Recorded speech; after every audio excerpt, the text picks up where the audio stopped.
Bonjour à toutes et à tous et bienvenue sur l'heure du réel. Aujourd'hui, je veux parler d'une affaire qui devrait bouleverser l'Europe. Une affaire qui devait être sur toutes les chaînes. Une affaire qui devrait provoquer un débat immense sur la police, sur les médias, sur l'antiracisme, sur les armes blanches, sur les exceptions religieuses et sur l'égalité réelle devant la loi. Cette affaire, c'est l'affaire Henri Novak. Un jeune homme de 18 ans, un étudiant, un jeune homme seul, un jeune homme non armé, un jeune homme poignardé, un jeune homme qui a dit à la police qu'il a été poignardé, un jeune homme qui dit qu'il ne peut pas respirer, et un jeune homme qui, malgré cela, est menotté. Il y a une phrase que tout le monde connaît maintenant, I can't breathe. George Floyd a prononcé ces mots, le monde entier a entendu lorsqu'il l'a prononcé. Les médias ont entendu, les politiques ont entendu, les grandes entreprises ont entendu, les universités ont entendu, les institutions ont entendu. Des pays entiers ont été sommés de se regarder comme coupables. Mais quand Henri Novak dit lui aussi I can't breathe, que se passe-t-il? La réaction n'est pas la même. L'émotion n'a pas la même puissance. L'indignation n'a pas la même force. Et c'est précisément cela qu'il faut regarder en face. Parce qu'une société qui n'entend pas de la même manière deux hommes qui disent je ne peux pas respirer n'a pas seulement un problème de communication, elle a un problème de vérité. Commençons par les faits. Henri Novak avait 18 ans. Il était étudiant à l'université de Southampton. Désolé des fois pour la prononciation au cas où. Le 3 décembre 2025, il rentrait vers son logement étudiant. Le juge l'a décrit comme un jeune homme aimé, travailleur, ambitieux, attaché à sa famille, plein de promesses. Il était seul. Il était non armé. Face à lui, je répète, désolé pour la prononciation des noms, d'accord. Vikram Singh Digwa. Digwa portait une lame. Plus précisément, il portait une grande dague sikhe ainsi qu'un petit kirpan. Le jugement précise que le port d'un objet à lame par des sikhs pratiquants est présenté comme un privilège qui implique une très grande responsabilité. On a vu ça. Henri remarque cette arme. Il filme. Il fait une remarque. Le ton d'Henri n'est pas décrit par le juge comme agressif ou menaçant. Puis la situation bascule. Digwa prend son téléphone, une altercation éclate, et Digwa poignarde Henri. Le juge retient une blessure mortelle à la poitrine, touchant notamment un poumon et une veine importante. Mais le pire arrive ensuite. Parce que Digwa ne dit pas la vérité. Il ne dit pas j'ai poignardé ce jeune homme. Il ne dit pas il est gravement blessé. Il ne dit pas il faut appeler les secours. Non.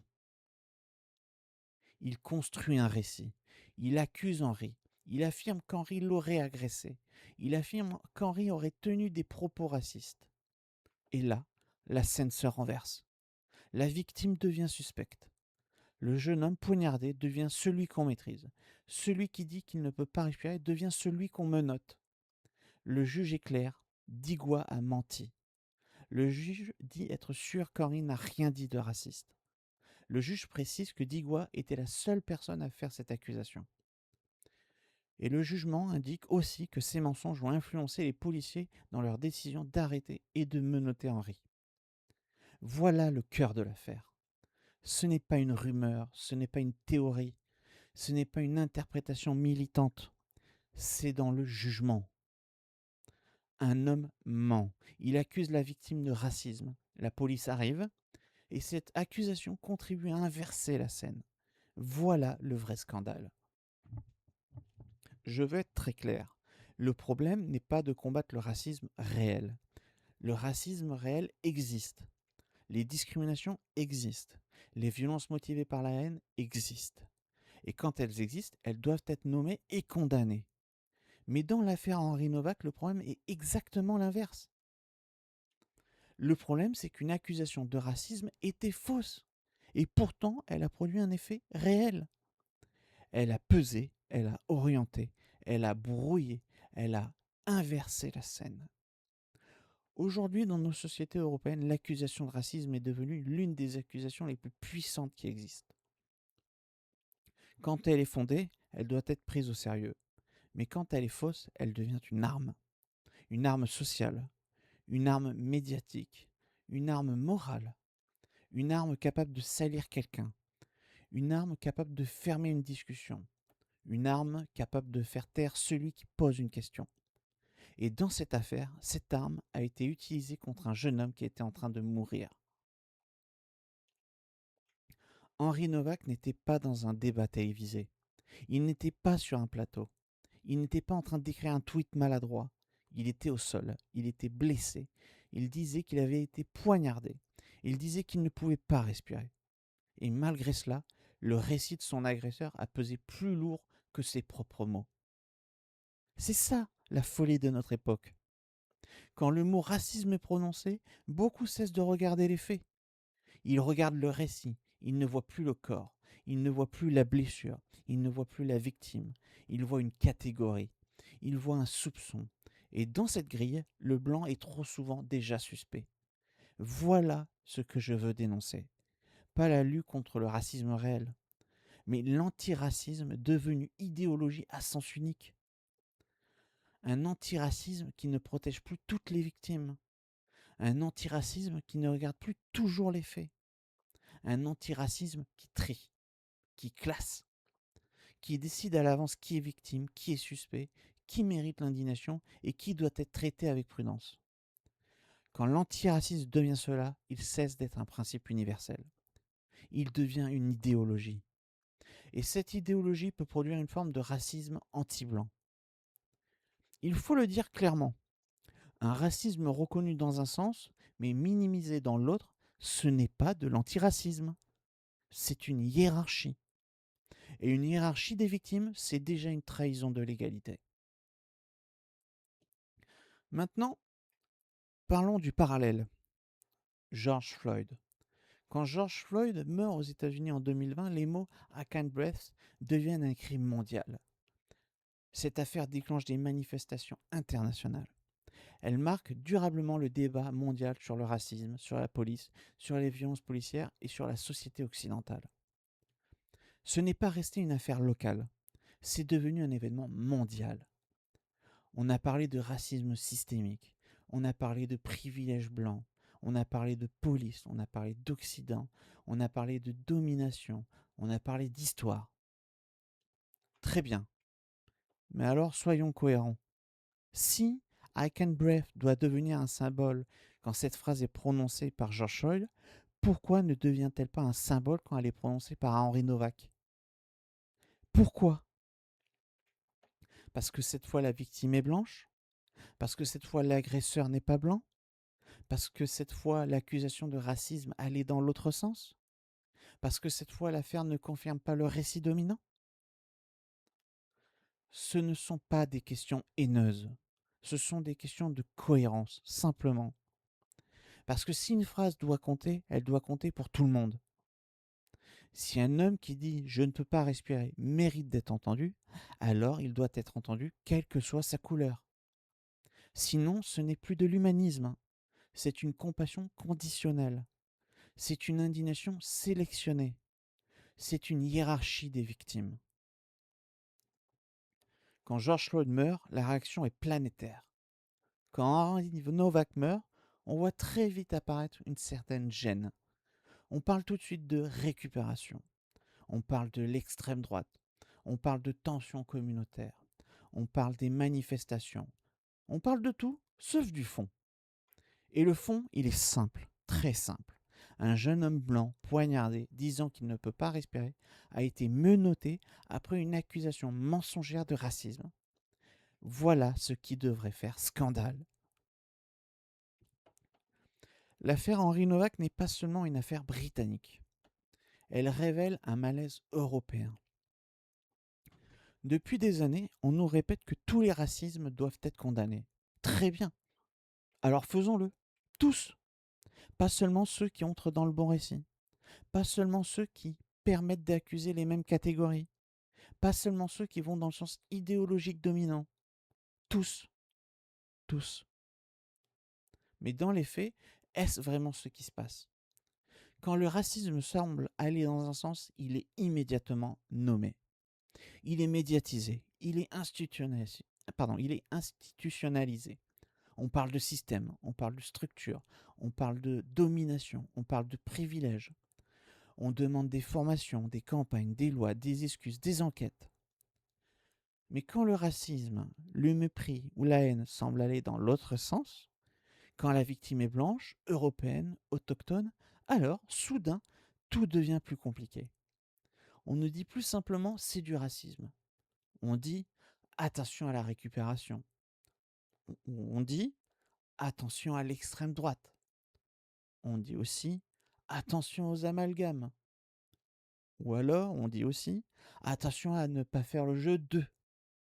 Très bien, il faut faire attention aux amalgames, ok. Mais pourquoi cette prudence existe-t-elle surtout dans un sens? Pourquoi l'indignation serait-elle obligatoire pour certaines victimes, mais suspecte pour d'autres? Pourquoi certains morts deviennent-ils des symboles mondiaux et d'autres des sujets embarrassants? Pourquoi certaines souffrances sont-elles immédiatement politiques tandis que d'autres doivent rester silencieuses pour ne pas déranger? Voilà le deux poids deux mesures. Et ce deux poids deux mesures devient impossible à cacher. Ce n'est pas seulement une impression de réseaux sociaux. Même au Royaume-Uni, des responsables politiques et institutionnels ont reconnu qu'il y avait de graves questions à poser sur la manière dont cette affaire avait été traitée. Donc la question est officielle et pas officieuse. Elle est publique, elle est institutionnelle et elle doit être posée jusqu'au bout. Il faut maintenant aller plus loin parce que cette affaire ne sort pas de nulle part. Depuis des années, dans une partie du discours médiatique, universitaire, militant et politique, on répète que l'Occident serait structurellement raciste, que les sociétés européennes seraient racistes, que les Blancs bénéficieraient d'un privilège permanent et que les minorités seraient en permanence menacées par un système hostile.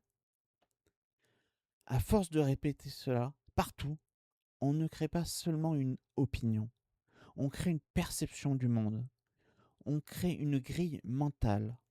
On crée une société où certains se perçoivent toujours comme victimes et où d'autres sont regardés presque automatiquement comme coupables. Et c'est là que le danger commence. Parce que quand on enseigne à des gens qui sont menacés en permanence, humiliés en permanence, dominés en permanence, agressés symboliquement en permanence, certains finissent par lire chaque interaction à travers cette grille. Un regard devient une agression, une remarque devient une oppression, une critique devient du racisme, un désaccord devient une menace. Dans l'affaire Henri Novak, le point central est là. L'accusation de racisme était fausse. Le juge dit qu'Henri n'avait rien dit de raciste. Le juge dit que Digois a menti. Et le juge dit que ces mensonges ont contribué à tromper les policiers et à influencer leur décision d'arrêter et de menotter Henri. Donc, il faut poser une question simple. Qu'est-ce qu'une société fabrique quand elle donne à l'accusation de racisme un pouvoir aussi écrasant? Qu'est-ce qu'une société fabrique quand elle répète sans cesse que les Blancs sont suspects, que les Européens sont porteurs d'une faute collective, que l'Occident est coupable par nature? Qu'est-ce qu'une société fabrique quand elle transforme l'antiracisme en récit permanent de victimisation, Elle fabrique un monde où les faits passent après l'identité. Elle fabrique un monde où la parole de certains est crue plus vite. Elle fabrique un monde où la parole d'autres est suspecte par défaut. Elle fabrique un monde où l'accusation peut devenir plus forte que la réalité visible. Et ce n'est pas seulement injuste, c'est dangereux. Parce qu'une victimisation permanente peut devenir une autorisation morale. Elle peut faire croire à certains qu'ils sont toujours en légitime défense, toujours agressés, toujours menacés, toujours victimes d'un système, même quand ce n'est pas vrai, même quand les faits disent le contraire, même quand l'autre personne n'a rien fait. Je ne dis pas que cela explique juridiquement tout le crime. Je ne remplace pas le jugement par une théorie. Je dis que l'affaire Henri Novak révèle une dérive beaucoup plus large. Quand une société répète que certains sont toujours victimes et que d'autres sont toujours coupables, elle détruit la possibilité de regarder les faits froidement. Et dans cette affaire, les faits étaient pourtant visibles. Un jeune homme au sol, un jeune homme blessé, un jeune homme qui dit qu'il a été poignardé, un jeune homme qui dit qu'il ne peut pas respirer. Mais l'accusation de racisme a pesé plus lourd. Voilà où mène le mensonge idéologique. Voilà où mène la victimisation permanente. Voilà où mène l'idée selon laquelle le racisme serait toujours dans le même sens, toujours porté par les mêmes, toujours subi par les mêmes. Cela finit par créer une société aveugle, une société qui ne voit plus les individus, une société qui ne voit plus les faits, une société qui ne voit plus la victime quand elle n'a pas le bon profil. Et après, quand des gens osent dire cela, on leur répond quoi? Extrême droite, récupération, racisme, danger. Mais non, le danger, c'est justement de ne plus pouvoir dire que cette idéologie produit des effets. Le danger, c'est de refuser de voir qu'à force de parler de racisme systémique, dans un seul sens, on finit par fabriquer un racisme inverse, un soupçon permanent contre le blanc, les Européens, les autochtones. Le danger, c'est de créer une société où certains racismes sont partout dénoncés, pendant que d'autres deviennent presque interdits à nommer. Et ce danger, l'affaire Henri Novak le met sous nos yeux. Maintenant, il faut parler d'une méthode. Une méthode qu'on voit de plus en plus en Europe. Quand un sujet dérange, on ne répond pas toujours sur les faits. On colle une étiquette. Extrême droite, raciste, islamophobe, récupération, danger pour le vivre ensemble. Et parfois, ces mots ne servent plus à comprendre. Ils servent à empêcher de parler. Tu veux parler d'Henri Novak? On te répond attention, extrême droite. Tu veux parler d'une accusation mensongère de racisme? On te répond attention, racisme. Tu veux parler du deux poids deux mesures médiatique? On te répond attention, instrumentalisation. Tu veux parler de racisme anti-blanc? On te répond ce sujet est suspect. Mais non, une question ne devient pas fausse parce qu'elle dérange. Un fait ne disparaît pas parce que certains militants le récupèrent. Une victime ne perd pas sa dignité parce que certains manifestants se comportent mal. Oui, des manifestations à Southampton ont été marquées par des affrontements avec la police. Oui, certains ont pu instrumentaliser cette affaire. Oui, certains ont pu en faire un usage politique. Mais les violences dans la rue n'annulent pas les faits. Les débordements n'annulent pas les questions centrales et la question centrale. Les récupérations politiques n'effacent pas l'affaire Henri Novak. Le fond reste le fond. Henri Novak a été poignardé. Son agresseur a menti. Il a été faussement accusé de racisme. Il a dit qu'il avait été poignardé. Il a dit qu'il ne pouvait pas respirer. Et pourtant, il a été menotté. Et le jugement dit que les mensonges de Diggois ont influencé la décision des policiers de l'arrêter et de le menotter. Voilà le fond. Et ce fond doit être regardé, même s'il dérange. Il faut maintenant parler d'un point central, l'arme. Et là, je vais être très clair. On ne peut pas parler sérieusement de l'affaire Henri Novak sans parler du fait que Vikram Diggois portait une lame pour des raisons religieuses. Pas pour accuser tous les croyants, pas pour faire un amalgame, pas pour viser une communauté entière, mais parce que ce fait est au cœur du dossier. Le jugement parle explicitement du port d'un objet à lame par des sikhs pratiquants comme d'un privilège qui implique une immense responsabilité. Mais c'est justement là que se trouve le problème. Pourquoi parle-t-on de privilège religieux quand il s'agit d'une arme? Pourquoi, dans un pays européen, un citoyen ordinaire n'a-t-il pas le droit de se promener avec une arme blanche, mais un autre peut bénéficier d'une tolérance parce qu'il invoque une raison religieuse? Pourquoi la sécurité publique devrait-elle reculer devant une pratique religieuse? Pourquoi l'égalité devant la loi devrait-elle s'arrêter au moment où quelqu'un dit « c'est ma tradition, c'est ma foi, c'est mon identité » ? Ce n'est pas acceptable. Dans un état de droit, la règle doit être la même pour tous. Pour tous. Si une arme blanche est dangereuse pour un citoyen ordinaire, elle est dangereuse pour tout le monde. Si l'on interdit à monsieur tout le monde de porter une lame dans l'espace public, alors cette règle doit s'appliquer à tous. Sinon, ce n'est plus l'égalité devant la loi, c'est une loi à géométrie variable. Une loi qui dit à certains, vous n'avez pas le droit, et à d'autres, vous avez une exception.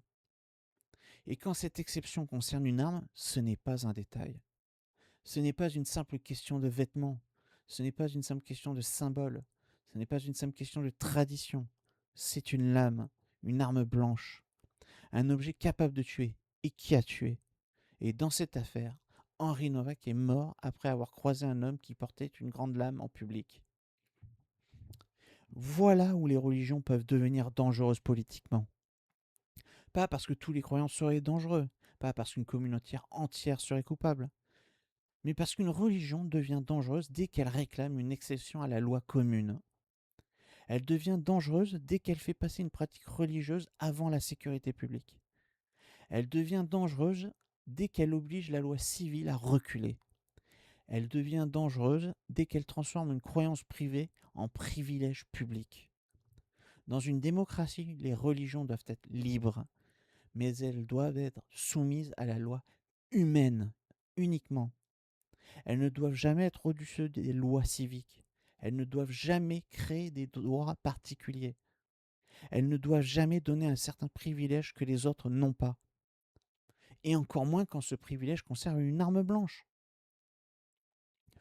On peut croire ce qu'on veut. On peut prier comme on veut. On peut pratiquer sa foi. Mais personne ne devrait pouvoir dire « ma religion me donne le droit de porter une lame dans l'espace public ». Parce que si on accepte cela, alors pourquoi refuserait-on demain à un citoyen de dire « ma tradition familiale me demande de porter un couteau ». Pourquoi refuserait-on à un autre de dire « ma philosophie personnelle m'impose d'être armé ». Pourquoi refuserait-on à un autre de dire « mon identité exige que je porte une dague ». Si la réponse est non pour le citoyen ordinaire, elle doit être non pour tout le monde. Sinon, on n'est plus dans l'égalité, on est dans le privilège religieux. Et un privilège religieux appliqué à une arme blanche dans l'espace public, c'est une rupture grave de l'état de droit. Il faut donc poser la question clairement. La religion doit-elle passer devant la loi? Ma réponse est non, et sera toujours non, sans exception. La loi civile doit être au-dessus des religions, de toutes les religions. La sécurité publique doit être au-dessus des traditions. La vie des citoyens doit être au-dessus des symboles. Et si une pratique religieuse entre en contradiction avec la sécurité publique, alors ce n'est pas à la sécurité publique de reculer, c'est à la pratique religieuse de s'adapter. Voilà la ligne. Simple, égale, claire. Dans un pays libre, chacun doit pouvoir croire ce qu'il veut, mais personne ne devrait pouvoir porter une arme blanche en public au nom de ce qu'il croit. L'affaire Henri Novak révèle une Europe malade de ses contradictions. Une Europe qui parle d'égalité, mais qui ne traite pas toujours les victimes de manière égale. Une Europe qui parle d'antiracisme, mais qui hésite à nommer le racisme quand il touche certains profils. Une Europe qui parle de laïcité, de neutralité, d'état de droit, mais qui accepte parfois que la religion crée des exceptions à la loi commune. Une Europe qui parle de sécurité, mais qui tolère des exceptions quand elles sont présentées comme culturelles ou religieuses. Une Europe qui parle de dignité humaine, mais qui semble parfois choisir quelle dignité mérite de devenir des symboles. Et cette Europe-là ne tiendra pas longtemps. Parce que les peuples voient. Ils voient les différences de traitement. Ils voient les silences. Ils voient les prudences sélectives. Ils voient les mots qu'on a le droit d'utiliser et ceux qu'on n'a pas le droit d'utiliser. Ils voient qu'on peut parler de racisme systémique dans un sens, mais qu'on devient immédiatement suspect si on parle de racisme anti-blanc. Ils voient qu'on peut généraliser sur certains groupes majoritaires, mais qu'on demande une prudence absolue dès qu'il s'agit d'autres groupes. Ils voient que certaines colères sont légitimées et que d'autres sont pathologisées. Et quand les citoyens voient cela, ils finissent par ne plus croire personne. Ils ne croient plus les médias. Ils ne croient plus les gouvernements. Ils ne croient plus les grandes déclarations sur l'égalité. Parce qu'ils sentent que l'égalité est devenue conditionnelle. Et une égalité conditionnelle n'est pas une égalité. C'est un privilège idéologique. Il faut aussi parler de la police. pas pour faire un procès sauvage, pas pour condamner des agents avant la fin des enquêtes, mais parce que les questions sont énormes. Pourquoi Henri Novak n'a-t-il pas été cru? Pourquoi ces paroles n'ont-elles pas déclenché immédiatement une prise en charge médicale prioritaire? Pourquoi le récit de Digua a-t-il pesé autant? Pourquoi l'accusation de racisme a-t-elle semblé occuper autant d'espace dans l'interprétation de la scène? Voilà la question centrale. Une accusation doit être prise au sérieux, mais une accusation ne doit jamais remplacer les faits. Un homme au sol qui dit qu'il a été poignardé et qu'il ne peut pas respirer doit d'abord être traité comme une urgence médicale. Ensuite, on enquête. Ensuite, on vérifie. Ensuite, on établit les responsabilités. Mais la vie doit passer avant le récit. Le corps doit passer avant l'idéologie. Le secours doit passer avant la suspicion. C'est ce qui semble avoir échoué dans cette affaire. Et il faut comprendre pourquoi. Pas pour haïr la police, pas pour hurler dans le vide, mais pour empêcher que cela recommence. Imaginons maintenant l'inverse. Un jeune homme noir est poignardé par un homme blanc. Il est au sol. Il dit au policier « J'ai été poignardé ». Il dit « Je ne peux pas respirer ». L'homme blanc affirme alors que le jeune homme noir l'a agressé et insulté. La police croit d'abord le récit de l'homme blanc. Le jeune homme noir est menotté. Il meurt. Est-ce qu'on parlerait d'abord de récupération? Est-ce qu'on dirait aux gens de ne pas trop s'indigner? Est-ce qu'on expliquerait que le vrai problème, ce sont les manifestants? Est-ce qu'on traiterait ceux qui posent des questions de dangereux extrémistes? Est-ce que l'affaire resterait contenue, prudente, gênée? Soyons honnêtes, non. Elle ferait probablement le tour du monde. Elle deviendrait un symbole immédiat. Elle serait utilisée pour parler de police, de racisme, de société, de système, d'histoire, d'Occident. Alors pourquoi Henri Novak ne reçoit-il pas la même puissance symbolique? Voilà la question. Et cette question n'est pas haineuse, elle est logique, elle est nécessaire, elle est incontournable. Parce qu'elle montre que l'indignation publique n'est pas toujours universelle. Elle est parfois conditionnelle. Elle dépend du profil de la victime. Elle dépend du profil de l'agresseur. Elle dépend du récit politique que l'affaire permet ou ne permet pas de raconter. Et ça, c'est gravissime. Il ne faut pas maltraiter cette affaire. Il ne faut pas en faire une guerre contre une communauté. Il ne faut pas en faire un prétexte à la haine. Il ne faut pas dire que tous les membres d'une religion ou d'une origine seraient responsables. Ce serait faux. Ce serait injuste. Et ce serait exactement tomber dans le piège que l'on dénonce. Juger les gens par catégorie au lieu de regarder les faits. Mais il ne faut pas non plus se taire. Se taire sous prétexte que le sujet dérange. Ce n'est pas être responsable. C'est abandonner la vérité. Se taire sous prétexte que des militants peuvent récupérer l'affaire, ce n'est pas protéger la paix civile. C'est laisser le réel aux extrêmes. Se taire sous prétexte qu'on pourrait être traité de raciste, ce n'est pas être prudent. C'est accepter que l'étiquette remplace le débat. Le bon chemin est simple. Dire les faits, nommer le mensonge, dénoncer le deux poids deux mesures, refuser l'amalgame, refuser la haine, mais refuser aussi le silence. Et surtout, remettre la loi commune au centre. La religion ne doit pas passer devant la loi. L'antiracisme ne doit pas passer devant les faits. Le récit médiatique ne doit pas passer devant la victime. La prudence ne doit pas devenir une censure. Le réel ne choisit pas de camp. Il ne vote pas. Il n'a pas d'idéologie. Il est ce qu'il est. Et parfois, il dérange. L'affaire Henri Novak dérange parce qu'elle ne rentre pas dans le récit dominant. Elle dérange parce qu'elle montre qu'une victime blanche peut être moins audible. Elle dérange parce qu'elle montre qu'une accusation de racisme peut être mensongère. Elle dérange parce qu'elle montre que cette accusation peut produire des effets concrets. Elle dérange parce qu'elle oblige à parler de racisme anti-blanc. Elle dérange parce qu'elle oblige à parler d'exception religieuse. Elle dérange parce qu'elle oblige à poser une question simple. Est-ce que la loi commune s'applique encore à tous de la même manière? Je ne demande pas que l'on oublie George Floyd. Je ne demande pas que l'on minimise George Floyd. Je ne demande pas que l'on oppose une victime à une autre. Je demande simplement l'égalité. La vraie. Pas l'égalité de slogan. L'égalité devant la compassion. L'égalité devant la vérité. L'égalité devant l'indignation. L'égalité devant la loi. Si George Floyd compte, Henry Novak compte aussi. Si Hakan Breath compte pour l'un, cela doit compter pour l'autre. Si l'État interdit les armes blanches aux uns, il ne doit pas les autoriser aux autres. Si la religion est libre, elle doit rester soumise à la loi civile et humaine. Sinon, il faut arrêter de parler d'universalisme. Henry Novak avait 18 ans. Il avait une famille, il avait une vie devant lui. Il était étudiant, il était seul, il était non armé. Il a été poignardé. Il a dit qu'il avait été poignardé. Il a dit qu'il ne pouvait pas respirer. Et il n'a pas été cru. Son agresseur a menti.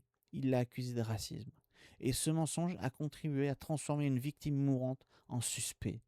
Voilà les faits. Et ces faits suffisent. Maintenant, la question est simple. Pourquoi cette affaire ne provoque-t-elle pas la même onde de choc que George Floyd? Pourquoi le hack and breath d'Henry Novak ne devient-il pas un symbole mondial? Pourquoi ceux qui en parlent sont-ils si vite soupçonnés de récupération? Pourquoi le racisme anti-blanc reste-t-il si difficile à nommer? Pourquoi certains racistes sont-ils immédiatement reconnus, tandis que d'autres sont traités comme des sujets dangereux? Pourquoi l'antiracisme, qui devrait protéger tout le monde, semble-t-il parfois fonctionner à sens unique? Et pourquoi une religion pourrait-elle créer une exception au port d'une arme blanche dans l'espace public? Ces questions dérangent, mais ce n'est pas une raison pour les taire. Au contraire, c'est parce qu'elles dérangent qu'il faut les poser. Parce qu'une société qui ne sait plus poser les questions difficiles finit par vivre dans le mensonge. Et une société qui vit dans le mensonge finit toujours par exploser.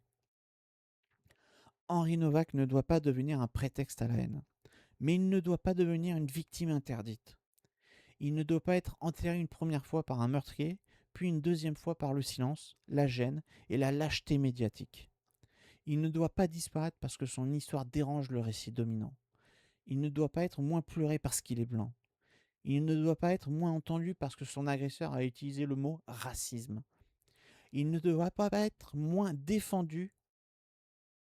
Il ne doit pas être moins défendu parce qu'une religion ou une tradition est difficile à critiquer.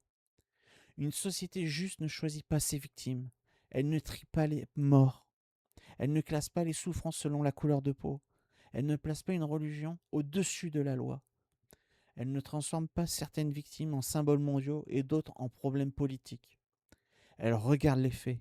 Elle nomme les mensonges. Elle condamne toutes les haines. Elle refuse tous les racismes. Et elle protège la loi commune. Henry Novak a dit à Can Breath, la question est simple, est-ce que l'Europe est encore capable de l'entendre? Ou est-ce que même la souffrance d'un jeune homme de 18 ans doit désormais passer par le filtre de l'idéologie, de l'antiracisme à sens unique et des exceptions religieuses? Moi, je refuse ce filtre. Je refuse la hiérarchie des victimes. Je refuse le deux poids deux mesures. Je refuse qu'une fausse accusation de racisme puisse écraser les faits. Je refuse qu'une religion puisse justifier une exception au port d'une arme blanche. Je refuse qu'on traite de raciste toute personne qui demande simplement la même indignation pour tous. Parce qu'ici, sur l'heure du réel, on ne choisit pas les faits selon le camp. On regarde le réel, même quand il dérange. Si cette vidéo vous a fait réfléchir, abonnez-vous à l'heure du réel. Ici, on ne fuit pas les sujets difficiles, on les regarde en face. Merci à vous et à bientôt.